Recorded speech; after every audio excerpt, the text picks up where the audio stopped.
बिस्मिल्लाहिर्रहमानिर्रहीम। सब दोस्तों को मेरे चैनल द 4 पिलर स्किल्स पे वेलकम।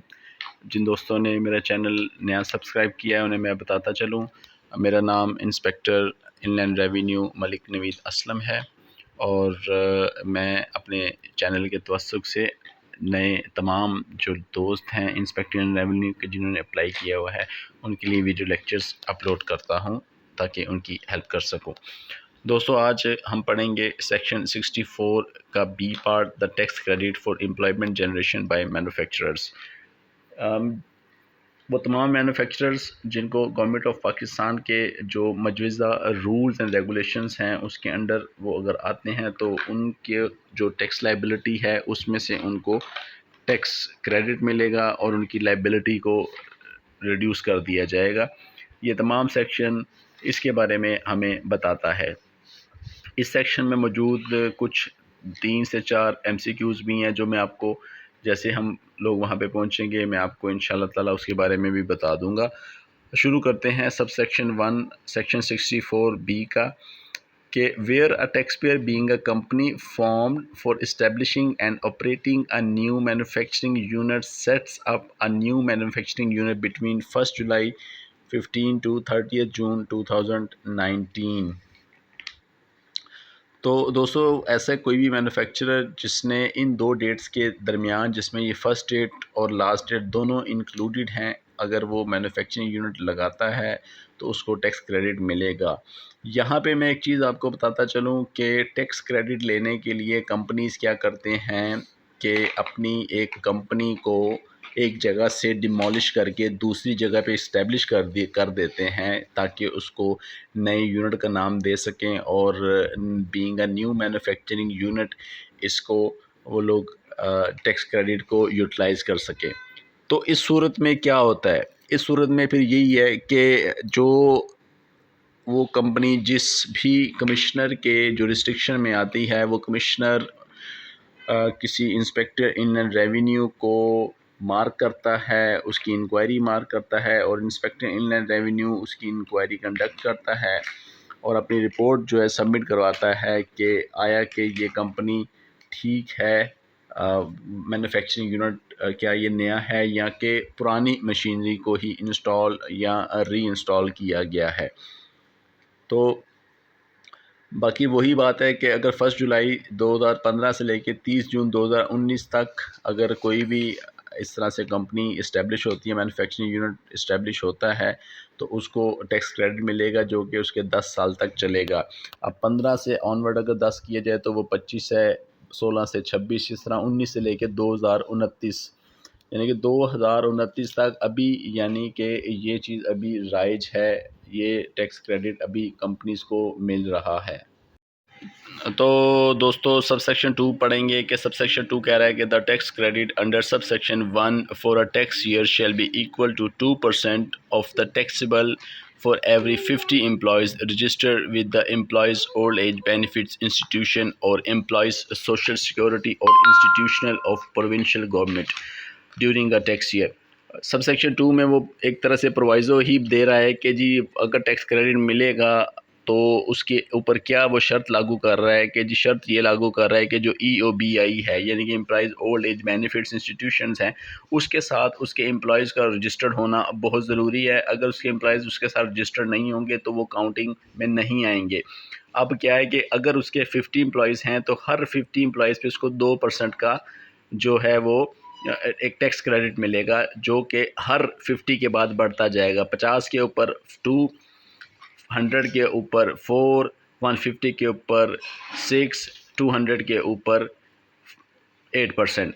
इसी तरह से ये जो क्रेडिट है ये मैक्सिमम उसको 10% तक मिल सकता है, यानी कि 200 एम्प्लॉयज़ अगर उससे रजिस्टर्ड हैं वहाँ तक उसको टैक्स क्रेडिट मिलेगा। इसके ऊपर के एम्प्लॉयज़ को उसको टैक्स क्रेडिट नहीं मिलेगा और वो भी सिर्फ इस सूरत में कि अगर उसके एम्प्लॉयज़ EOBI के साथ रजिस्टर्ड हों। तो यहाँ पे एक चीज़ आपको बताता चलूँ कि ये एक MCQs है कि नंबर 1 तो ये है कि जी कितने % टैक्स क्रेडिट है जी 2%। एक MCQs कितने एम्प्लॉयज़ पे है जी 50 एम्प्लॉयज़ पे 3 दूसरा MCQs, and the third one is subject to a maximum of 10%, कि 10% तक उसको जो है ना वो टैक्स क्रेडिट मिलेगा। ये था तीसरा MCQs।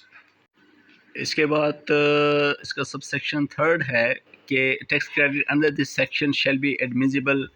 हम ऑलरेडी पहले पढ़ चुके हैं कि जी 2 डेट्स इंक्लूसिव होंगी। ये भी एक MCQs है जी, वो डेट्स इंक्लूसिव होंगी या एक्सक्लूसिव होंगी, आपको आपके MCQs में पूछ सकते हैं। तो ये भी एक MCQs है, मतलब 4 MCQs मैं आप लोगों को बता चुका हूँ।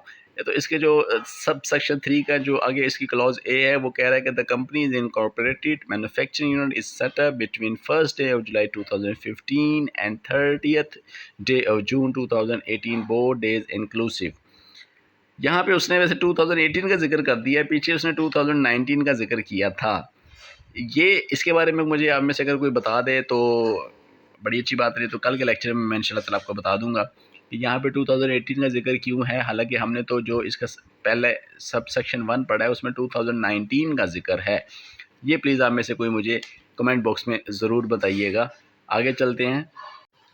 इसका हम अब पढ़ेंगे, इसका क्लॉज बी पढ़ते हैं। Employees more than 50 employees in a tax year registered with the employees age benefits institution and employees social security institution और प्रोविंशियल गवर्नमेंट्स।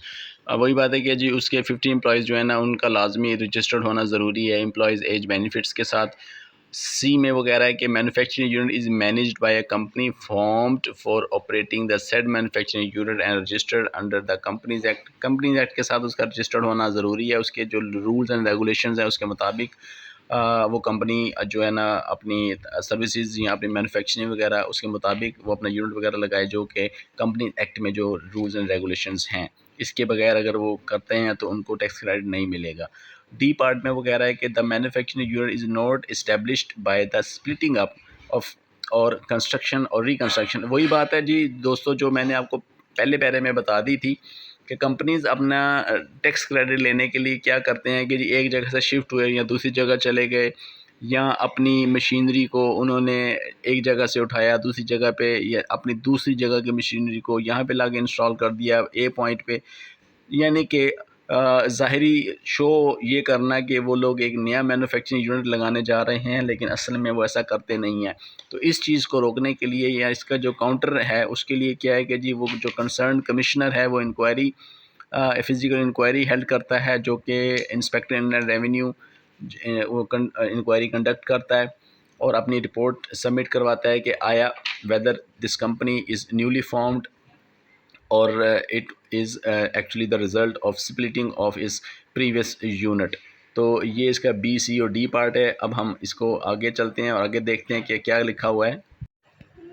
अच्छा, इसका जो अब सब सेक्शन 4 है वो पढ़ते हैं। इसमें बड़ा ज़बरदस्त एक बात है, एक बड़ी ज़बरदस्त चीज़ अब होने जा रही है यहाँ पे। मतलब अब काउंटर आ गया है कोई भी ऐसी कंपनी का कि जो किसी फ्रॉडलेंट एक्टिविटी में अगर शामिल होती है, या हमने जो अभी पढ़ा पीछे कि अगर वो स्प्लिट करके बनती है या कोई, तो फॉर एग्ज़ाम्पल हम यहाँ पे कंसिडर कर लेते हैं कि जी वो कंपनी अपनी फ़िज़िकल इंक्वायरी में उसका ये चीज़ हमें सामने नहीं आती कि आया कि वो एक न्यूली फॉर्म्ड कंपनी है या कि एक स्प्लिटिंग यूनिट है, या कि उन्होंने पुरानी मशीनरी को इंस्टॉल या री इंस्टॉल किया है।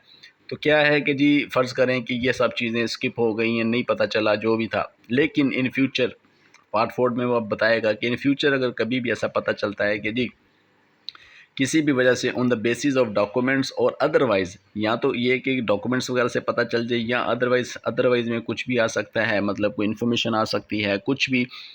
तो by the commissioner that any allowed shall be by the that commissioner any of the condition specified in this section were not fulfilled, कि भाई वो कोई भी जो थी तमाम बातें वो फुलफ़िल नहीं होती हैं, तो उसको जो क्रेडिट मिला हुआ है अब तक का 2015 से ऑनवर्ड अब तक 2021 तक, मतलब 6 साल का फ़र्ज़ करें क्रेडिट है वो ले चुका है, तो क्या होगा कि G shall be deemed to have been wrongly allowed, तो उसको कहा जाएगा कि वो रॉन्गली अलाउ हुआ था। And the commissioner may notwithstanding anything contain in this ordinance, के भी बावजूद इसके कि उस जो कुछ भी लिखा हुआ है इस ऑर्डिनेंस में, क्या करेगा जी रिकम्प्यूट करेगा the tax payable by the taxpayer for the relevant year and the previous of the ordinance shall so far as may be apply accordingly, कि उसका जो भी था पीछे जो भी था, जितना भी उसने टैक्स क्रेडिट लिया है जी, वो सब उसको रिकम्प्यूट करेंगे। उसकी जो टैक्स लाइबिलिटी बनती है उसको वो पे करनी पड़ेगी।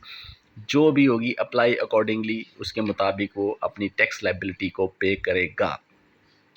सबसेक्शन 5 पढ़ते हैं। For the purpose of this section a manufacturing unit shall be treated to have been set up on the date on which the manufacturing unit is ready to go into production, whether trial production और commercial production. कि जी उस वक्त तक उस company को हम manufacturing unit नहीं मानेंगे या उसको टैक्स क्रेडिट नहीं अलाउ करेंगे अनटिल अनलेस वो कंपनी प्रोडक्शन अपनी शुरू ना कर दे।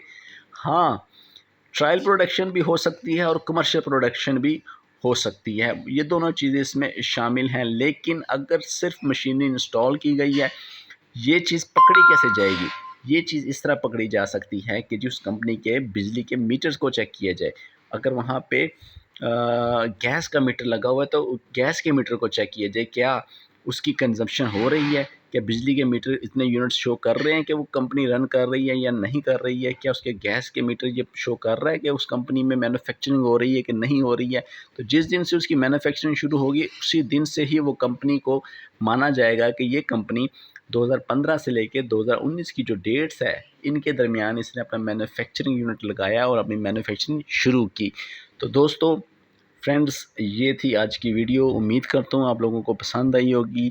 वीडियो को लाइक ज़रूर किया करें और अपने प्लीज़ दोस्तों के साथ शेयर करें, चैनल को सब्सक्राइब ज़रूर करें। कल तक के लिए अल्लाह हाफ़िज़।